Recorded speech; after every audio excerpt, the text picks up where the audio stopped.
Assalamualaikum warahmatullahi wabarakatuh. Perkenalkan, saya Adi Abdillah. Di sini saya akan mencoba menjelaskan terkait hormon reproduksi pada pria.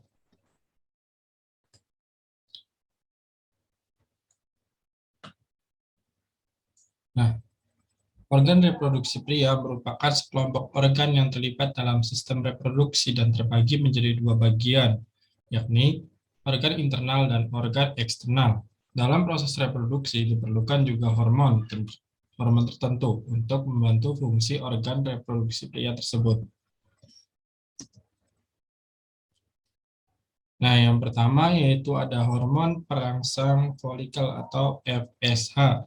Hormon ini dihasilkan hipofisis anterior.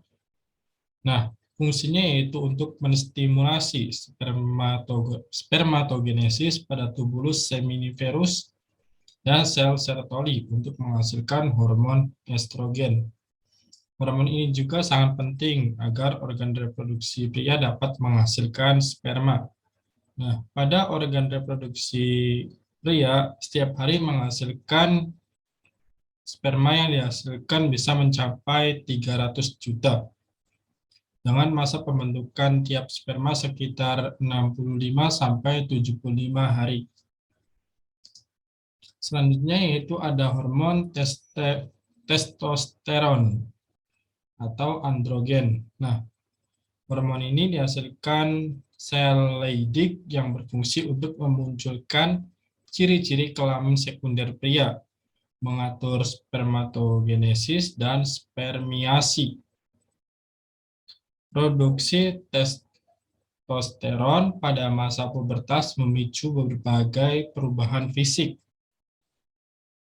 Yang pertama seperti pembesaran testis dan skrotum, penis yang semakin memanjang, suara yang semakin berat, serta tumbuhnya rambut di sekitar alat kelamin, wajah, dan ketiak. Nah, sebagian remaja laki-laki juga mengalami penambahan berat dan tinggi badan yang sangat signifikan setelah memasuki masa pubertas.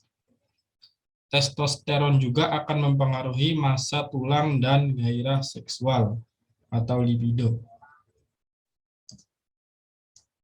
Selanjutnya yaitu ada hormon estrogen. Nah, hormon estrogen dihasilkan sel Sertoli yang berfungsi untuk merangsang spermiasi.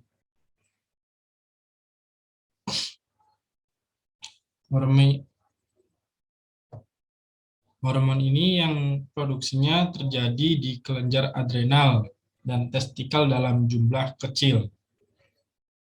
Hormon estrogen pada pria juga berperan untuk memproduksi sperma dan membantu fungsi hormon testosteron dalam mengendalikan libido atau gairah.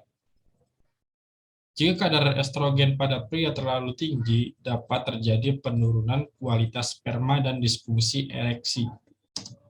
Nah, yang terakhir yaitu hormon interstitial cell stimulating hormone atau hormon pada hormon ini dihasilkan hipofisis anterior yang berfungsi menstimulasi sel Leydig menghasilkan testosteron. Hormon ini juga diproduksi di kelenjar pituitari. Nah, kerja dari hormon ini saling melengkapi dengan hormon FSH. Pada wanita sendiri, hormon ini mempengaruhi kerja ovarium, pelepasan sel telur atau ovulasi, siklus menstruasi, dan kesuburan. Sementara pada pria, LH merangsang produksi testosteron yang mempengaruhi tingkat produksi pada sperma.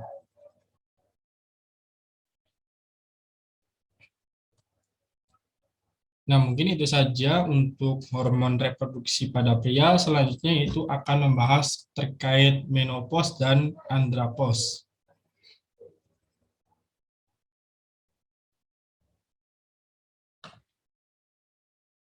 Halo, perkenalkan nama saya Siti Aisyah. Di sini saya sebagai pemateri kedua. Saya akan menjelaskan mengenai hormon reproduksi wanita. Hormon ini memegang peran penting dalam setiap fungsi tubuh, termasuk pada sistem reproduksi wanita. Peran hormon dalam proses reproduksi wanita ini meliputi menstruasi, hubungan seks, ovulasi, kehamilan, melahirkan, hingga menyusui. Nah, untuk mengontrol fungsi-fungsi tersebut, setiap wanita memiliki beberapa jenis hormon. Setiap jenis hormon ini mempunyai fungsinya masing-masing. Hormon reproduksi pada wanita banyak sekali jenisnya. Mari kita simak. Nah, yang pertama ini ada luteinizing hormone atau LH. Luteinizing hormone atau LH adalah hormon yang diproduksi dan dilepaskan oleh kelenjar hipofisis. Hormon ini berperan dalam mengontrol fungsi gonad yang meliputi ovarium. Hormon LH membantu mengontrol siklus menstruasi. Lalu hormon ini juga berperan dalam ovulasi, yaitu memicu pelepasan sel telur dari ovarium. Jika terjadi pembuahan, hormon LH akan merangsang corpus luteum untuk menghasilkan progesteron guna mempertahankan kehamilan. Nah, LH harus memiliki kadar yang sesuai di dalam tubuh.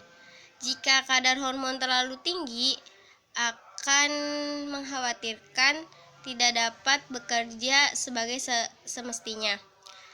Ada beberapa kondisi yang dapat menyebabkan kadar hormon ini terlalu tinggi, seperti adanya pengaruh obat kemoterapi, lalu penggunaan autoimun, tumor rahim, lalu ada gangguan kelenjar tiroid dan adrenalin, polycystic ovary syndrome atau PCOS, lalu ada rahim tidak berfungsi dengan baik.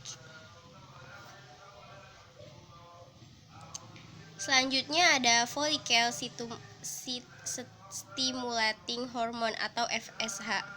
Sama halnya dengan hormon LH, hormon FSH juga diproduksi di kelenjar hipofisis dan berperan penting dalam sistem reproduksi. Nah, hormon ini membantu mengendalikan menstruasi dan produksi sel telur di ovarium. Pada perempuan, hormon FSH berperan untuk merangsang pembentukan folikel yang mengelilingi oosit primer hingga matang. Ovum matang yang dikelilingi oleh folikel ini disebut folikel digraph. Kadar hormon FSH yang rendah menandakan bahwa wanita tidak mengalami ovulasi. Adanya gangguan pada kelenjar hipofisis atau bisa juga menandakan kehamilan. Sebaliknya, hormon FSH yang tinggi dapat menandakan wanita masuk masa menopause, adanya tumor di kelenjar hipofisis atau gejala dari sindrom Turner.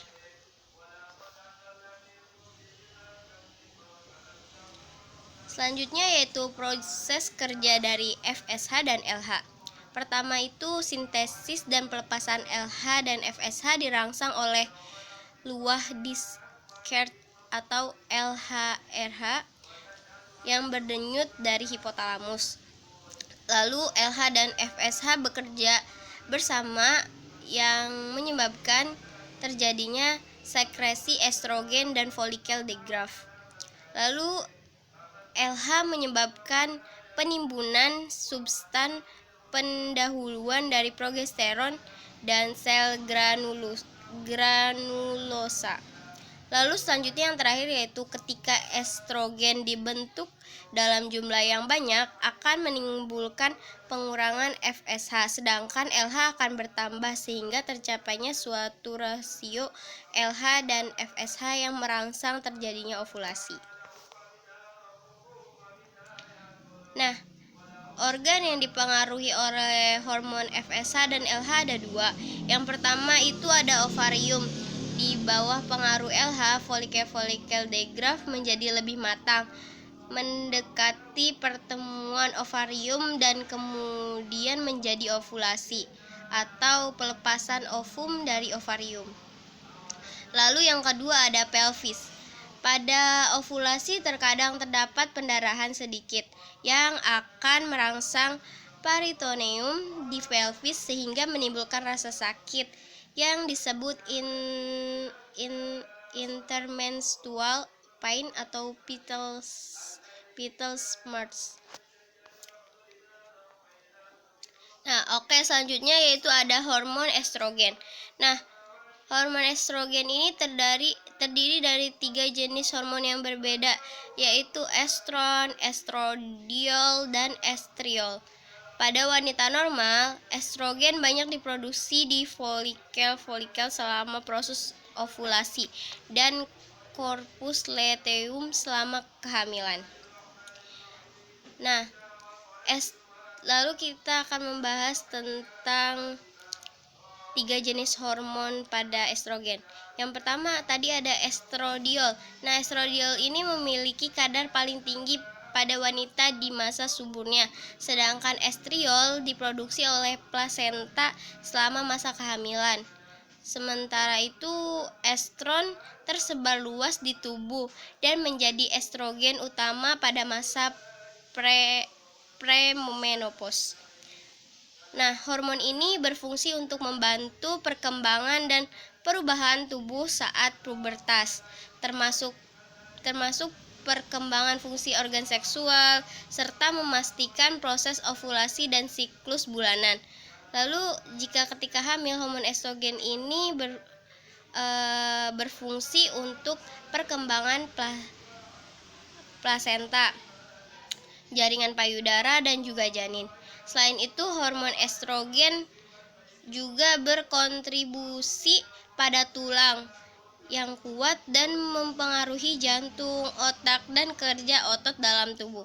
Kadar estrogen berubah-ubah sepanjang bulan. Tingkat estrogen yang rendah bisa terjadi pada wanita menopause, tetapi kondisi medis lainnya juga bisa menimbulkan kondisi ini. Lalu sementara kelebihan kadar estrogen biasanya terjadi karena adanya masalah pada menstruasi, kelebihan berat badan, atau kondisi medis lainnya. Selanjutnya yaitu ada hormon progesteron.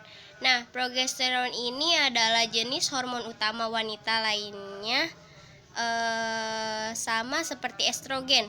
Progesteron diproduksi oleh kelenjar adrenalin dan ovarium, tepatnya di korpus luteum. Saat hamil, plasenta juga memproduksi hormon ini. Hormon progesteron berperan dalam siklus menstruasi dalam proses pembuahan. Pada pembuahan, hormon ini membentuk persiapan endoterm atau dinding rahim untuk menerima perkembangan sel telur yang telah dibuahi oleh sperma. Ketika kehamilan terjadi, progesteron juga bekerja untuk menjaga kehamilan serta mendorong kelenjar penghasil susu untuk memproduksi ASI. Hormone Healthy Network menyebutkan bahwa wanita yang memiliki kadar progesteron rendah akan mengalami siklus menstruasi yang tidak teratur dan sulit untuk hamil. Adapun wanita dengan kadar progesteron rendah dan berhasil hamil beresiko tinggi mengalami keguguran atau kelahiran prematur. Selanjutnya ada hormon prolaktin. Nah, hormon prolaktin ini terdiri dari 199 pasang asam amino hormon polipeptida dengan berat molekul 23.000 dalton dan disintesis serta disekresi oleh laktotrop yang terdapat pada hipofisis anterior. Prolaktin dikontrol oleh hypothalamic reliancy faktor sekresi prolaktin terutama dihambat oleh dihambat oleh dopamin yang disekresi oleh neuron dopaminergic tuberofundibular. Prolaktin akan merangsang pengeluaran ASI pada saat sesudah melahirkan. Selama kehamilan, prolaktin akan banyak disekresi dipengaruhi oleh hormon lainnya seperti estrogen, progesteron, human placental lactogen atau HPL, dan kortisol untuk merangsang pertumbuhan mamae. Setelah melahirkan, kadar estrogen progesteron akan menurun sehingga kadar prolaktin akan meningkat dan merangsang mamae untuk mengeluarkan ASI. Kadar prolaktin akan meningkat pada fetus dan bayi baru lahir, terutama pada usia bulan-bulan pertama. Oke, selanjutnya kita akan membahas tentang hormon gonadotropin. Nah, hormon gonadotropin ini diproduksi oleh kelenjar hipofisis juga pada bagian interior, mengendalikan melalui aliran darah. Nah, produksi hormonnya yakni ada FSH dan LH. Proses kerjanya, pertama, FSH merangsang pertumbuhan folikel di dalam indung telur dan atau ovarium. Lalu LH merangsang ovulasi pematangan sel-sel telur. Lalu ada juga pelepasan salah satu hormon gonadotropin ini mempunyai dorongan yang bervariasi. Misalnya sebelum ovulasi dorongan hormon terjadi lebih sering. Nah, mungkin cukup sekian dari saya. Akan dilanjutkan lagi oleh rekan saya.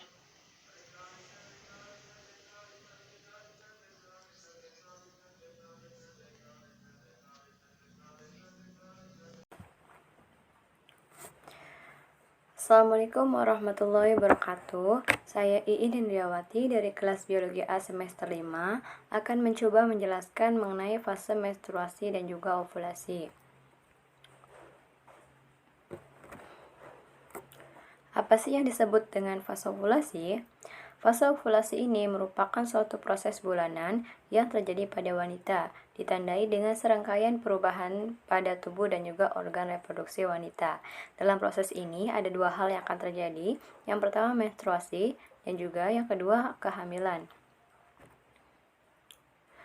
Nah, di setiap bulannya, ovarium ini akan melepaskan sel telur selama proses yang disebut dengan ovulasi. Di saat yang sama, perubahan hormon akan membantu mempersiapkan rahim Anda sebagai cikal bakal tempat untuk bayi yang akan tumbuh dan berkembang. Kemudian, jika sel telur ini sudah lepas dan tidak kunjung dibuahi, maka lapisan rahim yang tadinya dipersiapkan untuk perkembangan janin akan luruh. Nah, proses meluruhnya ini akan melalui vagina. Nah, maka proses ini disebut juga dengan proses menstruasi. Kemudian, hormon apa sajakah yang membantu dalam proses menstruasi? Hormon yang membantu dalam proses menstruasi ini terdiri dari 4 hormon. Yang pertama yaitu ada hormon LH, di mana hormon ini akan membantu merangsang ovarium untuk menghasilkan estrogen.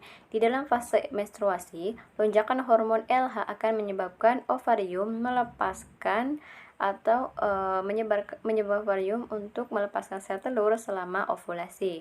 Nah, jika pembuahan terjadi, maka hormon LH ini akan merangsang korpus luteum untuk menghasilkan postrogen dan untuk menebalkan dinding rahim. Kemudian yang kedua yaitu adalah hormon FSH.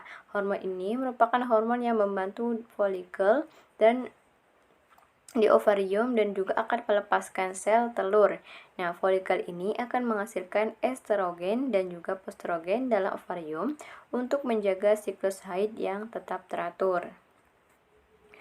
Kemudian yang ketiga ada hormon estrogen. Hormon estrogen ini berfungsi untuk mengatur siklus dan juga berperan dalam pertumbuhan lapisan rahim. Jika sel telur tidak dibuahi, maka kadar estrogen akan menurun tajam dan saat itu juga akan dimulailah haid. Namun, jika sel telur dibuahi, maka estrogen ini akan bekerja sama dengan postrogen untuk menghasilkan ovarium selama kehamilan. Kemudian yang terakhir yaitu adalah hormon postrogen. Hormon ini berfungsi untuk mempersiapkan sebelum akan terjadinya kehamilan. Selain itu, postrogen juga mencegah otot rahim untuk berkontraksi yang bisa membuat atau mengakibatkan sel telur akan dapat menempel. Nah, ketika hamil, postrogen ini akan merangsang tubuh untuk menciptakan pembuluh darah dan juga lapisan rahim. Tujuannya untuk dijadikan sebagai tempat untuk memberi makan janin yang akan nanti dibentuk. Nah, jika wanita ini hamil, maka korpus luteum atau massa folikel yang matang yang menempel akan rusak sehingga menurunkan kadar postrogen di dalam tubuh.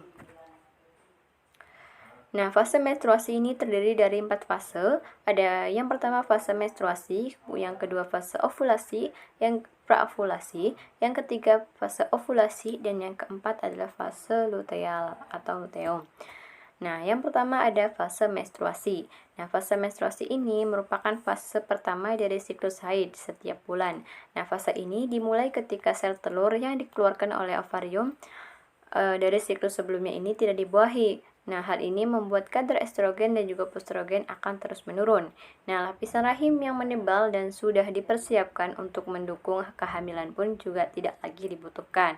Akhirnya, lapisan rahim ini akan luruh dan keluar dalam bentuk darah yang disebut dengan menstruasi.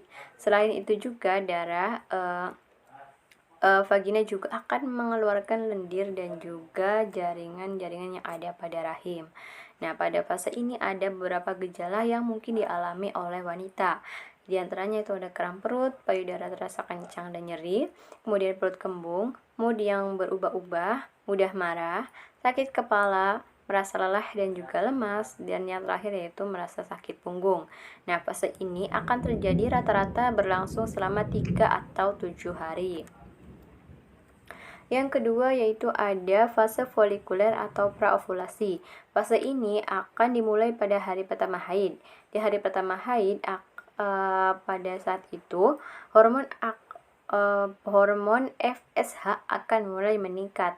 Nah, di mana hipotalamus akan mengirimkan sinyal ke kelenjar pituitari dan melepaskan zat kimia yang disebut dengan hormon pelepas gonadotrin atau juga GnRH. Hormon ini akan mendorong kelenjar hipofisis untuk menghasilkan peningkatan kadar hormon lutein, LH dan juga FSH. Nah, pada fase ini hormon GnRH akan mendorong kelenjar hipofisis untuk menghasilkan LH dan juga FSH, di mana FSH ini berfungsi untuk merangsang indung telur menghasilkan 5-20 kantong kecil yang disebut dengan folikel. Folikel yang sudah matang, kemudian folikel yang mengandung sel telur yang belum matang ini kemudian akan tereliminasi, di mana hanya sel folikel yang sehatlah yang akan terus matang dan sementara sisanya akan diserap kembali oleh tubuh. Kemudian folikel yang matang ini akan memicu lonjakan estrogen untuk menebalkan lapisan rahim. Nah, lapisan rahim yang menebal kemudian dikondisikan untuk menciptakan lingkungan dan yang kaya nutrisi untuk calon embrio yang akan tumbuh. Kemudian ada fase ovulasi. Fase ovulasi ini akan dilanjutkan dari fase sebelumnya, di mana peningkatan kadar estrogen selama fase sebelumnya itu akan memicu kelenjar pituitari untuk melepaskan hormon LH. Di fase ini juga proses ovulasi akan dimulai. Ovulasi ini biasanya terjadi di pertengahan siklus, yaitu sekitar 2 minggu atau lebih sebelum mulai menstruasi. Nah, tepatnya yaitu ovulasi terjadi pada saat pertengahan siklus menstruasi, yaitu 12-14 hari sebelum periode haid berikutnya. Nah, selama 12-24 jam. Siklus menstruasi sendiri menunjukkan pola datangnya haid, dihitung sejak hari pertama haid hingga hari pertama haid berikutnya. Normalnya, siklus menstruasi ini adalah 21-35 hari. Nah, hari yang pertama pada siklus haid adalah hari yang ke-1 terjadinya menstruasi. Nah, apa sih tanda-tanda seseorang yang sedang mengalami ovulasi? Tanda-tandanya yang pertama akan meningkatnya suhu basal pada tubuh. Kemudian merasa bergairah. dan akan mengeluarkan keputihan yang cukup banyak. Kemudian yang terakhir bisa dirasakan sakit di bagian perut dan juga payudara. Nah, yang terakhir yaitu adalah fase luteal. Pada fase ini, folikel melepaskan telurnya dan bentuknya itu akan berubah menjadi korpus luteum, di mana korpus ini akan melepaskan hormon progesteron dan juga estrogen. Peningkatan hormon di fase keempat menstruasi ini berfungsi menjaga lapisan rahim agar tebal dan siap untuk ditanamkan telur yang telah dibuahi. Nah, jika positif hamil, maka tubuh akan menghasilkan hormon HCG. Hormon ini akan membantu menjaga korpus luteum untuk menjadi lapisan rahim yang tetap tebal dan seterusnya. Namun, jika Anda tidak hamil, maka korpus luteum ini akan menyusut dan diserap kembali oleh lapisan rahim. Kemudian, kadar estrogen dan prostrogen akan perlahan menurun, membuat lapisan rahim akhirnya terlepas dan meluruh. Maka akan terjadilah proses menstruasi kembali. Baik, itu saja yang bisa saya sampaikan. Kurang lebihnya mohon maaf. Semoga bermanfaat. Wassalamualaikum warahmatullahi wabarakatuh.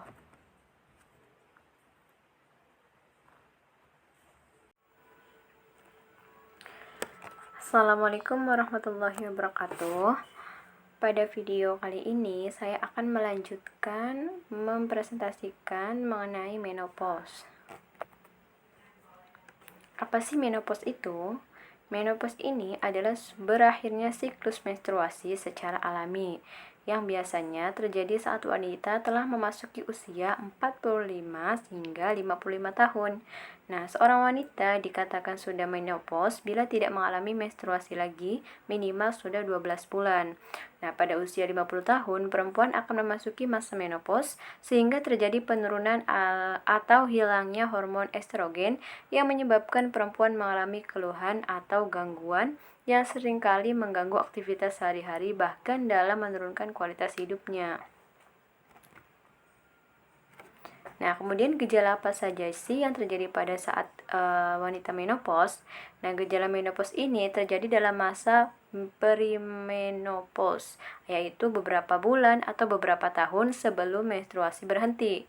Nah, durasi dan tingkat keparahan gejala yang timbul berbeda-beda pada tiap orang. Nah, gejala atau tanda-tanda menopause dapat berupa perubahan siklus menstruasi, kemudian perubahan fisik, perubahan fisiologis, dan juga perubahan seksual. Kemudian gejala selanjutnya, menopause ini dapat menimbulkan suatu perubahan fisik maupun emosional, tetapi tidak semua wanita merasakan perubahan fisik maupun emosional tersebut. Nah, perubahan fisik dan emosional yang dialami oleh wanita menopause menimbulkan suatu kecemasan. Kecemasan adalah suatu respon emosi tanpa objek yang spesifik, yang secara subjektif dialami dan dikomunikasikan secara interpersonal. Nah, lalu apa sih hubungan kondisi haid dengan keluhan masa menopause? Kondisi haid yang tidak normal dan tidak teratur sebelum menopause akan berpengaruh ketika seseorang memasuki masa menopause.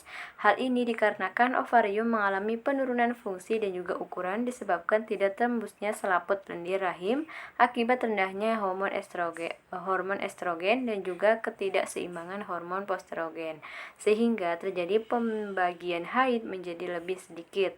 Jarang bahkan siklus haid mulai terganggu dan disebut masa premenopause yang berlangsung selama 4-5 tahun.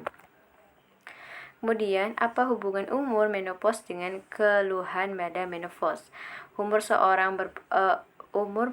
Seseorang ini berpengaruh terhadap kesiapan seseorang untuk mengalami menopause. Semakin bertambahnya usia, maka semakin siap seorang wanita akan menghadapi menopause. Umumnya terjadi pada usia 40-50 tahun dan masa premenopause yaitu 3-4 tahun, sehingga gejala-gejala ketakutan akan ringan sekali dan hampir tidak terasa. Sedangkan menopausia lebih dari usia 50, mereka akan mengalami masa premenopause sekitar 6 bulan sampai 1 tahun.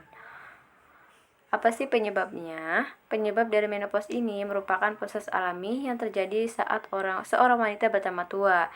Nah, seiring bertambahnya usia, maka indung telur akan semakin sedikit memproduksi hormon kewanitaan. Maka akibatnya indung telur tidak lagi melepaskan sel telur dan menstruasi pun akan berhenti. Nah, kemudian ada beberapa penanganan yang dapat dilakukan secara mandiri untuk memperlambat terjadinya menopause. Yang pertama yaitu untuk menghindari makanan atau minuman tertentu. Misalnya yaitu ada makanan pedas dan minuman panas berkafein ataupun alkohol yang dapat menyebabkan terjadinya menopause. Kemudian yang kedua yaitu mengenakan pakaian tipis berbahan katun. Nah, cara ini dapat mengurangi hot flash yang dirasakan selama masa premenopause. Kemudian yang ketiga yaitu menerapkan teknik relaksasi. Teknik ini dapat membantu mengurangi tingkat stres untuk mencegah depresi. Dan yang keempat yaitu menggunakan pelumas vagina berbahan dasar air. Tujuannya apa? Yaitu adalah untuk mengurangi rasa tidak nyaman akibat vagina yang kering ataupun atrofi vagina. Nah, baik itu saja yang bisa saya sampaikan. Kurang lebihnya mohon maaf. Wassalamualaikum warahmatullahi wabarakatuh.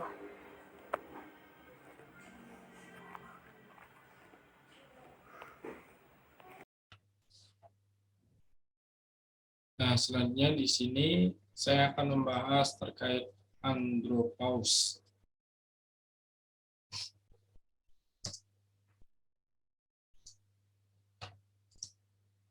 Nah, pengertian andropause. Kata andropause diambil dari bahasa Yunani, yaitu andro yang berarti pria dan pause yang berarti penghentian. Jadi, secara harfiah, andropause ini dapat diartikan sebagai berhentinya proses fisiologis pada pria. Andropause atau kadang disebut dengan menopause pria umumnya terjadi pada pria separuh baya, yaitu umur sekitar 50-an. Andropause merupakan suatu keadaan di mana testis dari seorang laki-laki yang sudah berusia tua hanya sedikit memproduksi sperma dan hormon testosteron tidak seperti saat berusia muda. Adapun penyebab dari andropause yaitu andropause dikaitkan dengan berkurangnya hormon testosteron dalam tubuh.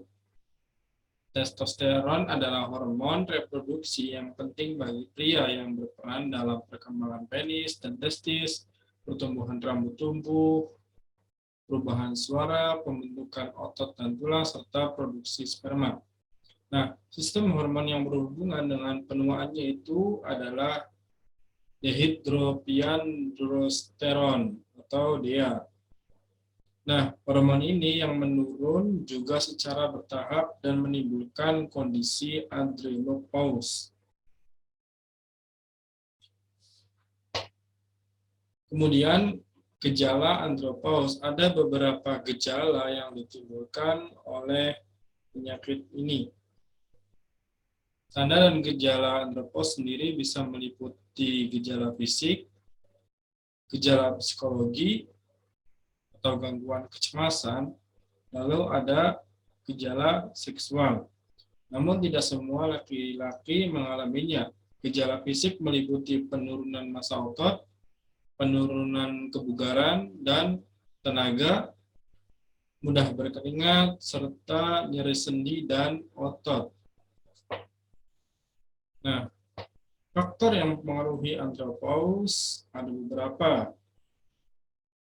Yang pertama yaitu usia, lalu ada indeks massa tubuh, kebiasaan merokok, konsumsi alkohol, aktivitas fisik, kadar gula darah puasa atau GDP, lalu tekanan darah dan stres kerja. Terdapat beberapa faktor yang berhubungan setelah dilakukan analisis di variasi square, di antaranya adalah usia. Nah, penanganan andropause yaitu dengan mudah dilakukan dengan penerapan hormon steroid seks untuk memastikan gejala andropause. Pengobatan yang bisa dilakukan untuk mengatasi andropause ini adalah dengan pemberian hormon testosteron atau yang lebih dikenal pengobatan sudi hormon alias hormon replacement therapy atau HRT.